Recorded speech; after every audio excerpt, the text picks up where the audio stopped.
I'd like to tell you about the strangest secret in the world. Some years ago, the late Nobel Prize-winning Dr. Albert Schweitzer was being interviewed in London, and a reporter asked him, "Doctor, what's wrong with men today?" And the great doctor was silent a moment, and then he said, "Men simply don't think." It's about this that I want to talk with you. We live today in a golden age. This is an era that man has looked forward to, dreamed of, and worked toward for thousands of years. But since it's here, we pretty well take it for granted. We in America are particularly fortunate to live in the richest land that ever existed on the face of the earth, a land of abundant opportunity for everyone. But do you know what happens? Well, let's take 100 men who start even at the age of 25. Do you have any idea what will happen to those men by the time they're 65? These 100 men who all start even at the age of 25 believe they're going to be successful. If you asked any one of these men if he wanted to be a success, he'd tell you he did. And you'd notice that he was eager toward life, that there was a certain sparkle to his eye, an erectness to his carriage, and life seemed like a pretty interesting adventure to him. But by the time they're 65, 1 will be rich. 4 will be financially independent. 5 will still be working. 54 will be broke.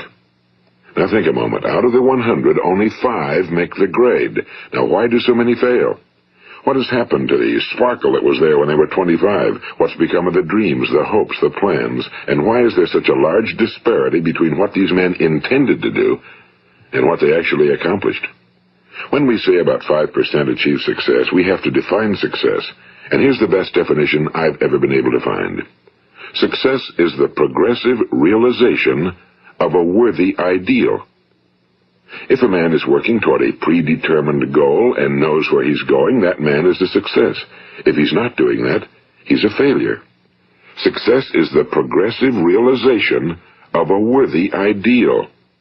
Rollo May, the distinguished psychiatrist, wrote a wonderful book called Man's Search for Himself. And in this book he says, the opposite of courage in our society is not cowardice.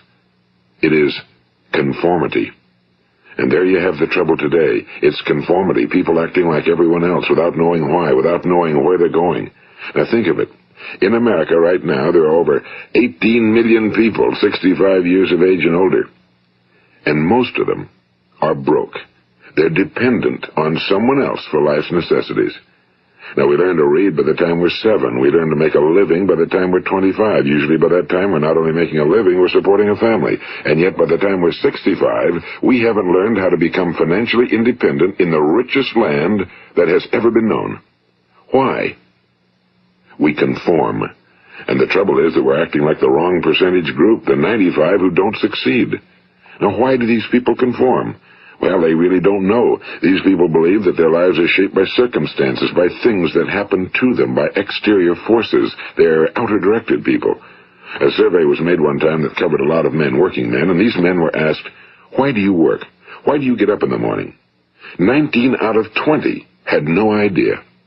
If you ask them, they'll say, well, everyone goes to work in the morning, and that's the reason they do it, because everyone else is doing it. Now let's get back to our definition of success. Who succeeds? The only person who succeeds is the person who is progressively realizing a worthy ideal. He's the person who says, I'm going to become this, and then begins to work toward that goal.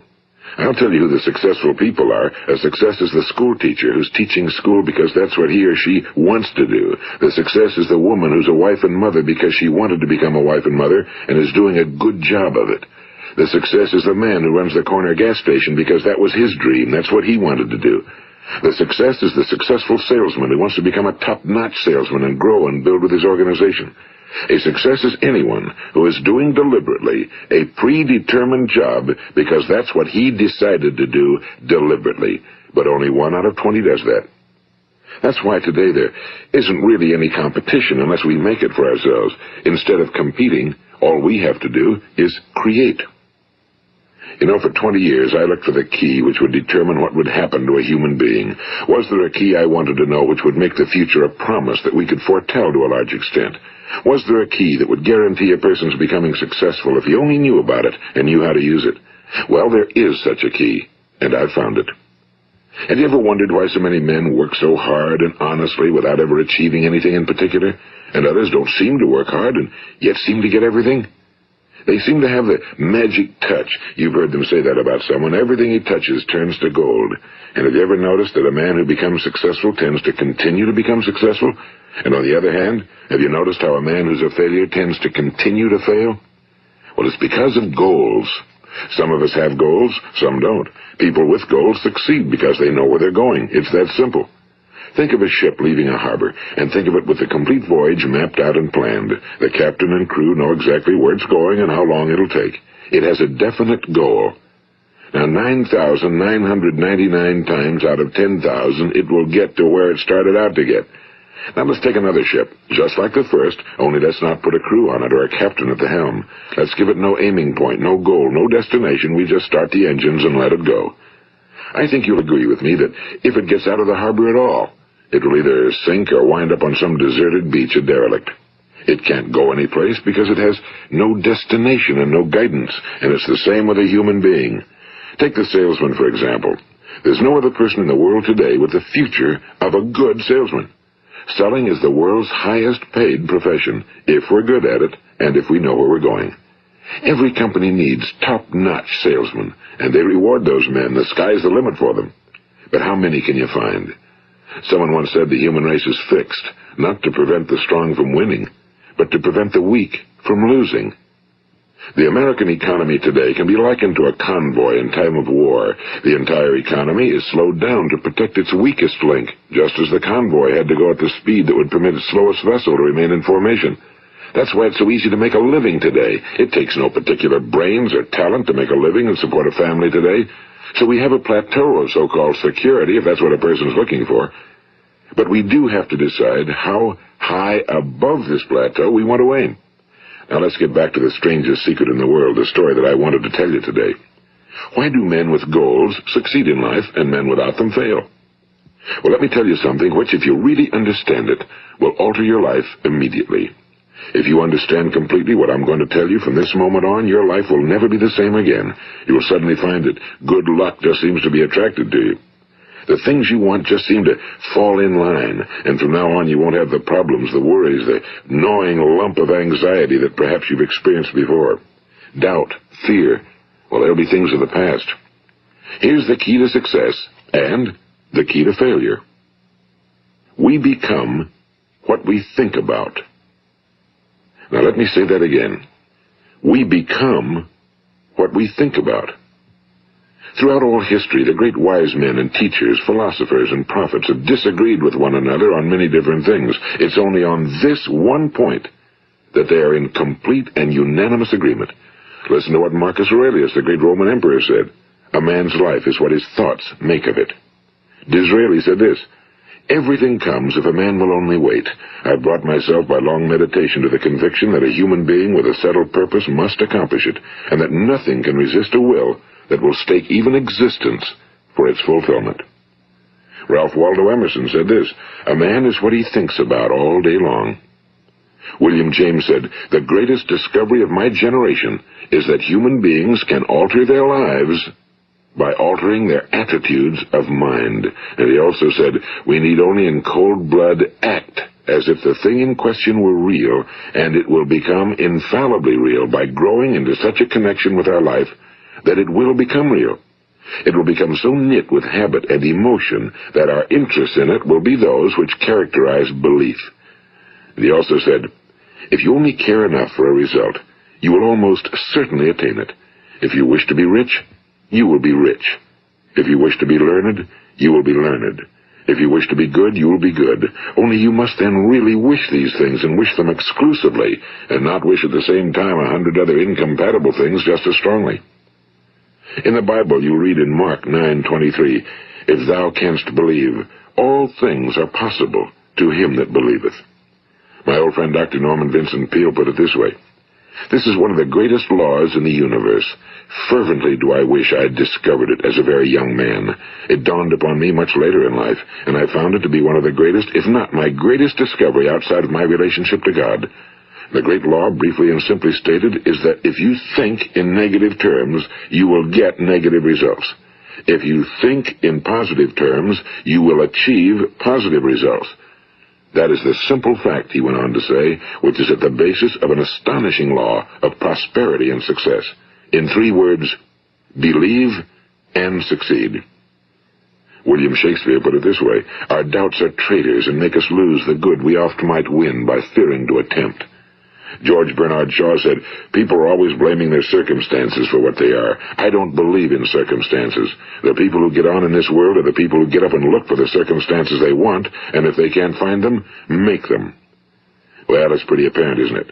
And every person who discovered this for a while believed that he was the first one to work it out. We become what we think about. Now, it stands to reason that a person who's thinking about a concrete and worthwhile goal is going to reach it, because that's what he's thinking about, and we become what we think about. Conversely, the man who has no goal, who doesn't know where he's going, and whose thoughts must therefore be thoughts of confusion and anxiety and fear and worry, becomes what he thinks about. His life becomes one of frustration and fear and anxiety and worry. And if he thinks about nothing, he becomes nothing.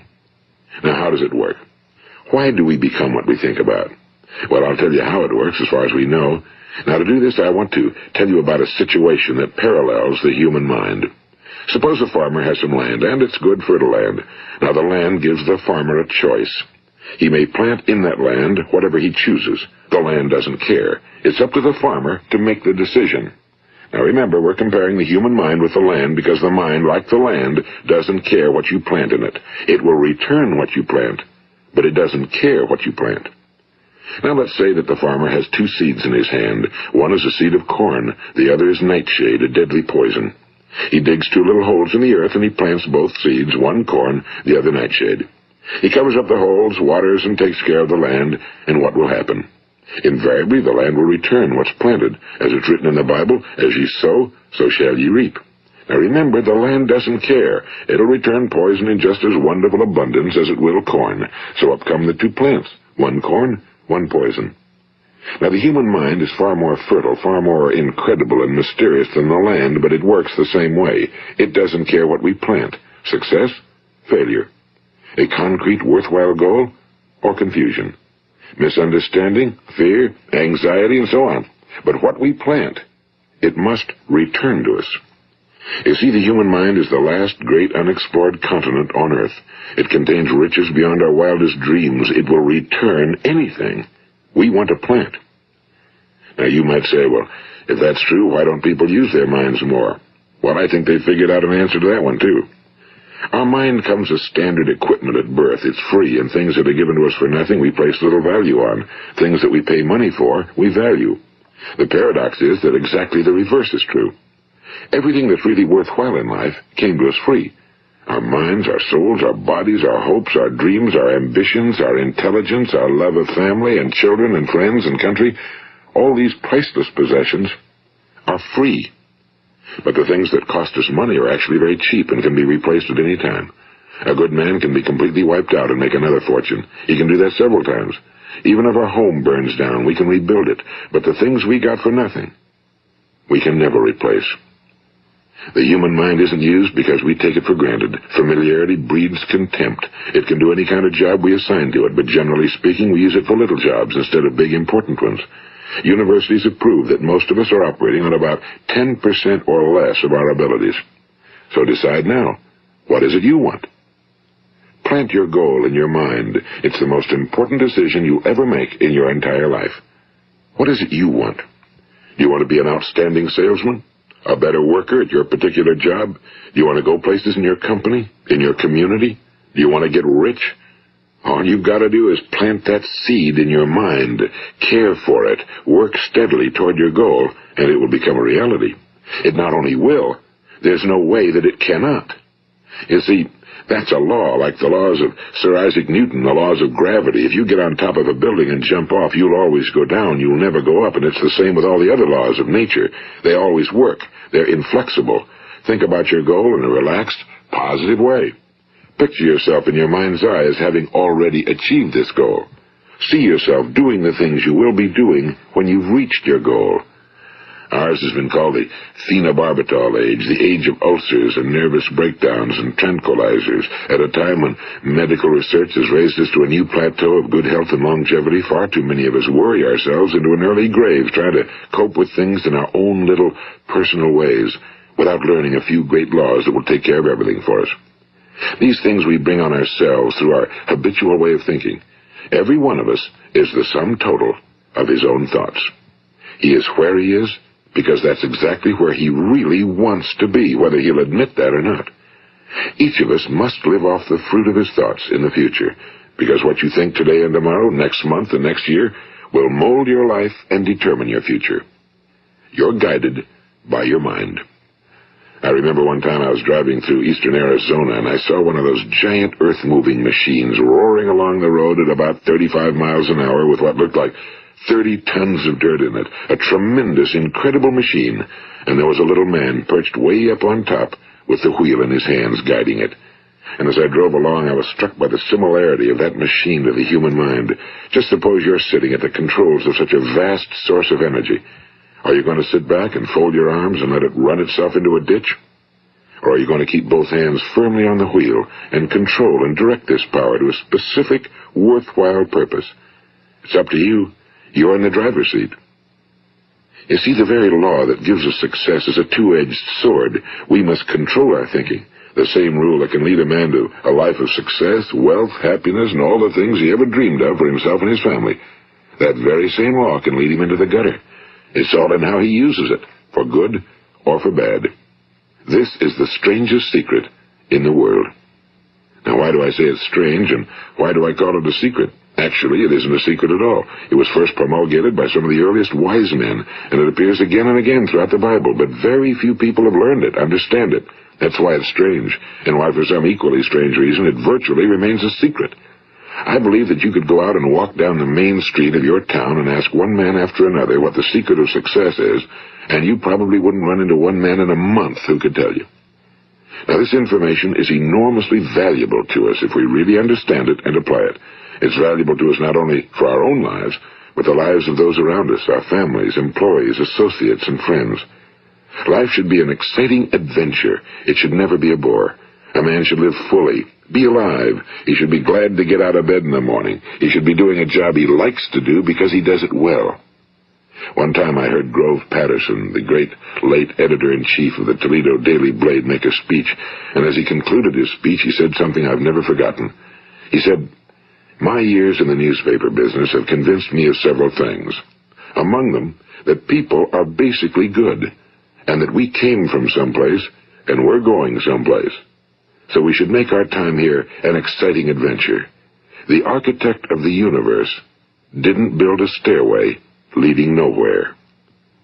And the greatest teacher of all, the carpenter from the plains of Galilee, gave us the secret time and time again. As ye believe, so shall it be done unto you. I've explained the strangest secret in the world and how it works. Now, on this side, I want to explain how you can prove to yourself the enormous returns possible in your own life by putting this secret to a practical test. I want you to make a test that will last 30 days. It isn't going to be easy, but if you'll give it a good try, it will completely change your life for the better. Now, back in the 17th century, Sir Isaac Newton, the English mathematician and natural philosopher, gave us some natural laws of physics which apply as much to human beings as they do to the movement of bodies in the universe. And one of these laws is that for every action, there is an equal and opposite reaction. Simply stated, as it applies to you and me, it means we can achieve nothing without paying the price. The results of your 30-day experiment will be in direct proportion to the effort you put forth. To be a doctor, you must pay the price of long years of difficult study. To be successful in selling, and remember that each of us succeeds to the extent of his ability to sell. Selling our families on our ideas, selling education in schools, selling our children on the advantages of living the good and honest life, selling our associates and employees on the importance of being exceptional people. To, of course, the profession of selling itself. But to be successful in selling our way to the good life, we must be willing to pay the price. Now, what is that price? Well, it's many things. First, it's understanding emotionally, as well as intellectually, that we literally become what we think about, that we must control our thoughts if we're to control our lives. It's understanding fully that as ye sow, so shall ye reap. Second, it's cutting away all fetters from the mind and permitting it to soar as it was divinely designed to do. It's the realization that your limitations are self-imposed and that the opportunities for you today are enormous beyond belief.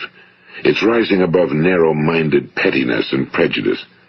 And third, it's using all your courage to force yourself to think positively on your own problem, to set a definite and clearly defined goal for yourself, to let your marvelous mind think about your goal from all possible angles, to let your imagination speculate freely upon many different possible solutions, to refuse to believe that there are any circumstances sufficiently strong to defeat you in the accomplishment of your purpose, to act promptly and decisively when your course is clear, and to keep constantly aware of the fact that you are, at this moment, standing in the middle of your own acres of diamonds, as Russell Conwell used to point out. And fourth, save at least 10% of every dollar you earn. It's also remembering that no matter what your present job, it has enormous possibilities, if you're willing to pay the price. Now let's just go over the important points in the price each of us must pay to achieve the wonderful life that can be ours. It is, of course, worth any price. 1. You will become what you think about. 2. Remember the word imagination and let your mind begin to soar. 3. Courage. Concentrate on your goal every day. 4. Save 10% of what you earn. And 5. Action. Ideas are worthless unless we act on them. Now, I'll try to outline the 30-day test I want you to make. Keep in mind that you have nothing to lose by making this test and everything you could possibly want to gain. There are 2 things that may be said of everyone. Each of us wants something, and each of us is afraid of something. I want you to write on a card what it is you want more than anything else. It may be more money. Perhaps you'd like to double your income or make a specific amount of money. It may be a beautiful home. It may be success at your job. It may be a particular position in life. It could be a more harmonious family. Each of us wants something. Now write down on your card specifically what it is you want. Make sure it's a single goal and clearly defined.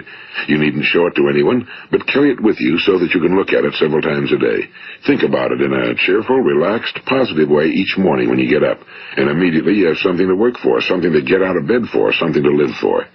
Look at it every chance you get during the day and just before going to bed at night. And as you look at it, remember that you must become what you think about, and since you're thinking about your goal, you realize that soon it will be yours. In fact, it's yours really the moment you write it down and begin to think about it. Look at the abundance all around you as you go about your daily business. You have as much right to this abundance as any other living creature. It's yours for the asking.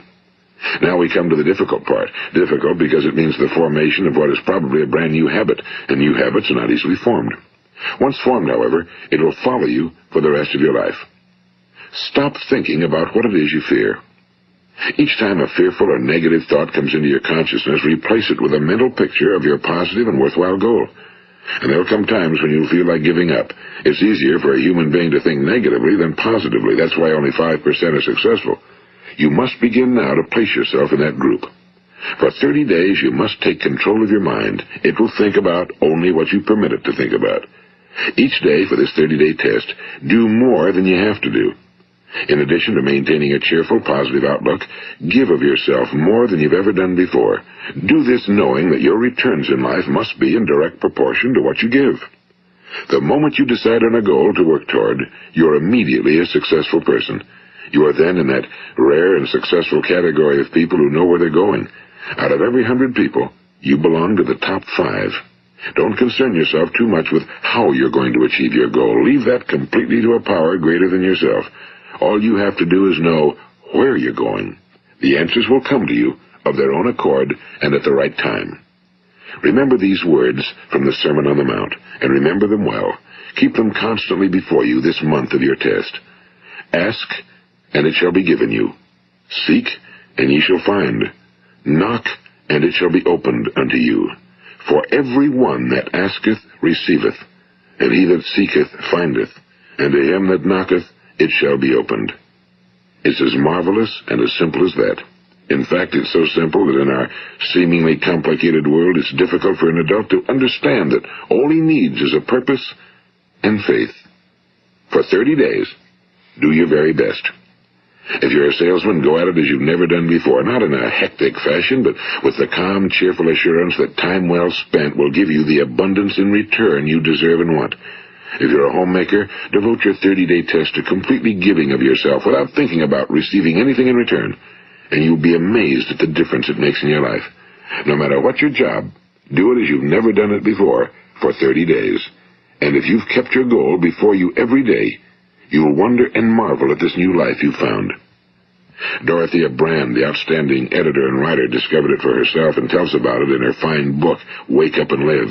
Her entire philosophy is reduced to the words, act as though it were impossible to fail. She made her own test with sincerity and faith, and her entire life was changed to one of overwhelming success. Now, you make your test for 30 full days. Don't start your test until you've made up your mind to stick with it. You see, by being persistent, you're demonstrating faith. Persistence is simply another word for faith. If you didn't have faith, you'd never persist. If you should fail during your first 30 days, by that I mean suddenly find yourself overwhelmed by negative thoughts, you've got to start over again from that point and go 30 more days. Gradually, your new habit will form until you find yourself one of that wonderful minority to whom virtually nothing is impossible. And don't forget the card. It's vitally important as you begin this new way of living. On one side of the card, write your goal, whatever it may be. On the other side, write the words we've quoted from the Sermon on the Mount. Ask, and it shall be given you. Seek, and ye shall find. Knock, and it shall be opened unto you. Nothing great was ever accomplished without inspiration. See that during these crucial first 30 days, your own inspiration is kept at a peak. And above all, don't worry. Worry brings fear, and fear is crippling. The only thing that can cause you to worry during your test is trying to do it all yourself. Know that all you have to do is hold your goal before you. Everything else will take care of itself. Remember also to keep calm and cheerful. Don't let petty things annoy you and get you off course. Now, since making this test is difficult, some will say, why should I bother? Well, look at the alternative. No one wants to be a failure. No one really wants to be a mediocre individual. No one wants a life constantly filled with worry and fear and frustration. Therefore, remember that you must reap that which you sow. If you sow negative thoughts, your life will be filled with negative things. If you sow positive thoughts, your life will be cheerful, successful, and positive. Now, gradually, you will have a tendency to forget what you've heard on this recording. Play it often. Keep reminding yourself of what you must do to form this new habit. Gather your whole family around at regular intervals and listen to what's been said here. You know, most men will tell you that they want to make money without understanding the law. The only people who make money work in a mint. The rest of us must earn money. This is what causes those who keep looking for something for nothing or a free ride to fail in life. The only way to earn money is by providing people with services or products which are needed and useful. We exchange our time and our product or service for the other man's money. Therefore, the law is that our financial return will be in direct proportion to our service. Now, success is not the result of making money. Making money is the result of success, and success is in direct proportion to our service. Most people have this law backwards. They believe that you're successful if you earn a lot of money. The truth is that you can only earn money after you're successful. It's like the story of the man who sat in front of the stove and said to it, give me heat, and then I'll add the wood. How many men and women do you know, or do you suppose there are today, who take the same attitude toward life? There are millions. We've got to put the fuel in before we can expect heat. Likewise, we've got to be of service first before we can expect money. Don't concern yourself with the money. Be of service. Build, work, dream, create. Do this and you'll find there's no limit to the prosperity and abundance that will come to you. Prosperity, you know, is founded upon a law of mutual exchange. Any person who contributes to prosperity must prosper in turn himself. Sometimes the return will not come from those you serve, but it must come to you from someplace, because that's the law. For every action, there is an equal and opposite reaction. As you go daily through your 30-day test period, remember that your success will always be measured by the quality and quantity of service you render, and money is a yardstick for measuring this service. No man can get rich himself unless he enriches others. Now, there are no exceptions to a law. You can drive down any street in America and from your car estimate the service that's being rendered by the people living on that street. Had you ever thought of this yardstick before? It's interesting. Some, like ministers and priests and other devoted people, measure their returns in the realm of the spiritual, but again, their returns are equal to their service. Once this law is fully understood, any thinking person can tell his own fortune. If he wants more, he must be of more service to those from whom he receives his return. If he wants less, he has only to reduce his service. This is the price you must pay for what you want. If you believe you can enrich yourself by deluding others, you can end only by deluding yourself. It may take some time, but just as surely as you breathe, you'll get back what you put out. Don't ever make the mistake of thinking you can avert this. It's impossible. The prisons and the streets where the lonely walk are filled with people who tried to make new laws just for themselves. We may avoid the laws of man for a while, but there are greater laws that cannot be broken. An outstanding medical doctor recently pointed out 6 steps that will help you realize success. 1. Set yourself a definite goal. 2. Quit running yourself down. 3. Stop thinking of all the reasons why you cannot be successful and instead think of all the reasons why you can. 4. Trace your attitudes back through your childhood and try to discover where you first got the idea you couldn't be successful, if that's the way you've been thinking. 5. Change the image you have of yourself by writing out a description of the person you would like to be. And 6. Act the part of the successful person you have decided to become. The doctor who wrote those words is a noted West Coast psychiatrist, Dr. David Harold Fink. Do what the experts since the dawn of recorded history have told you you must do. Pay the price by becoming the person you want to become. It's not nearly as difficult as living unsuccessfully. Make your 30-day test, then repeat it again, and each time it will become more a part of you until you'll wonder how you could ever have lived any other way. Live this new way and the floodgates of abundance will open and pour over you more riches than you may have dreamed existed. Money? Yes, lots of it. But what's more important, you'll have peace. You'll be in that wonderful minority who lead calm, cheerful, successful lives. Start today. You have nothing to lose, but you have a whole life to win. This is Earl Nightingale, and thank you.